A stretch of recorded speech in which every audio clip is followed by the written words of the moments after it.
नमस्कार. महाराष्ट्रातील विविध क्षेत्रातील बातम्या झटपट आपल्या मोबाईलवर पाहण्यासाठी लगेचच सबस्क्राईब करा राष्ट्रशक्ती लाईव्ह न्यूज आणि सोबत बेल आयकॉन प्रेस करायला विसरू नका.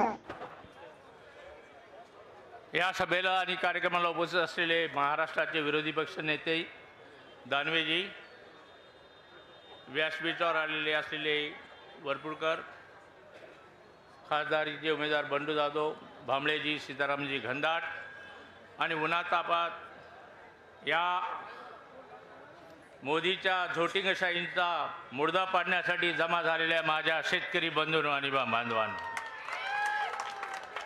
मी फक्त कालच्या सभेच्या वृत्तांतांचं वर भाषण करणार. काल 1 एप्रिल होती आणि एप्रिलला काय म्हणतात, मग काल हो, पण अरे एक फूल 2 हाफ पैकी 2 हाफ आले आणि जानकरलाच फूल बनवून गेले. जानकर साहेबांनी सभेत सांगितलं, गवारे साहेब आमचे दोस्त आहे. म्हणलं दोस्त आहे. त्यांना मंत्री करताना सुद्धा आम्ही गोपीनाथराव मुंडेंबरोबर होतो. पण जानकर साहेब तुम्हीच या काल इथं सांगितलं आमचा हा लग्न न केलेला ब्रह्मचारी आहे. मला जानकरांबद्दल अत्यंत आदर आहे.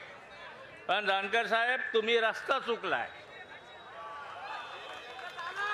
आम्ही तुम्हाला व्यवस्थित माडा देऊ लागलो होतो, पण तुम्हाला त्या 2 हाफ फुलनी फुल करून इथं आणलंय.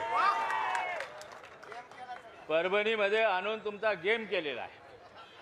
आणि म्हणून मी माझ्या तमाम बांधवांना बोलत असताना जानकर साहेबांना विचारलं की बाबा, देवेंद्र फडणवीसनं बारामतीमध्ये तुम्ही उपोषण चालू असताना मी असताना कबूल केलं होतं धनगरांच्या उपोषणामध्ये, मला मंत्री करा, पहिल्या कॅबिनेटमध्ये एसटी करतो.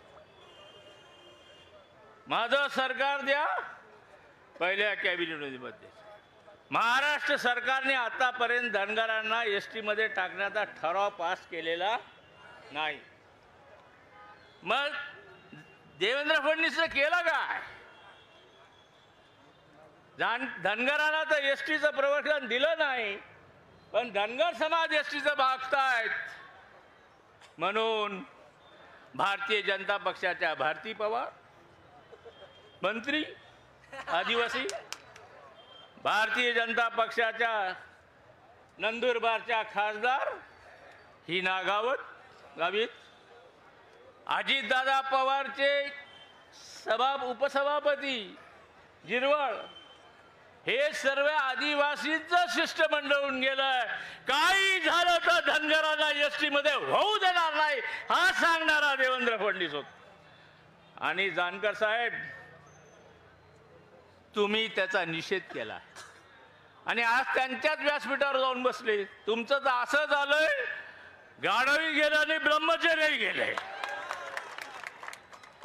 म्हणून आपण या थापा मारणारे लोक, काल सांगितलंय विकास आम्ही करणार. अहो शिंदे साहेब, तुमचा DPTCचा मंत्री बनसोडे खोके घेऊन जे तुमच्या घरात बसला, 2 वर्ष झाला परभणीत आलाच नाही. परभणीचा विकास करायची तुमच्या सरकारची हमी असताना तुम्ही DPTCची मीटिंग घेत नाही, पैसे सगळ्यांचे अडवतात, हायकोर्टाचे ऑर्डर झालेले, काही निर्णय करत नाही. आणि दोष कोणाला?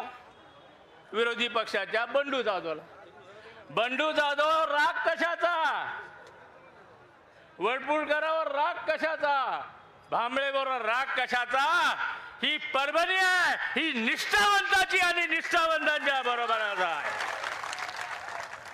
म्हणून तुम्ही कागदावर काही गणित माना, पण समाज उफाळलेला आहे. आघाडीचं, लोकशाही आघाडीचं तुफान आलेलं आहे. आणि या तुफानामध्ये हे सगळेजण, जानकर साहेब आपल्या बहिणीनं आपल्याला सल्ला दिला. काल पंकजाताई व्यासपीठावर होत्या, त्यांनी सांगितलं, त्या अजितदादा सुद्धा व्यासपीठावर होते. ती म्हणलं भाऊ बहिणीला विसरेल, पण बहीण भावाला विसरणार नाही, दादाला पाहूनच बोलल्या ते. आम्ही घराघरात भाऊबीज करतो, रक्षाबंधन करतो, तो बहिणीचा गळा घोटण्यासाठी नाही, तिचं संरक्षण करण्यासाठी. ही हरामखोर औलादी बहिणीच्या मागे लागलेली ती तुम्हा आम्हाला काय सोडणार आहे? राजकारणाकरता घरबेजीपणा, राजकारणाकरता घरफोडीपणा, डकेगिरी करणाऱ्या माणसांना परमनंट थारा मिळणार नाही. आणि बंडू जाधव कधी नाही त्या सर्वात जास्त मतांनी निवडून येणार आहे आणि राष्ट्रवादीची सर्व शक्ती तुमच्यावर आहे. एवढाच आवाज करून माझे 2 शब्द संबोधतो. जय हिंद, जय महाराष्ट्र.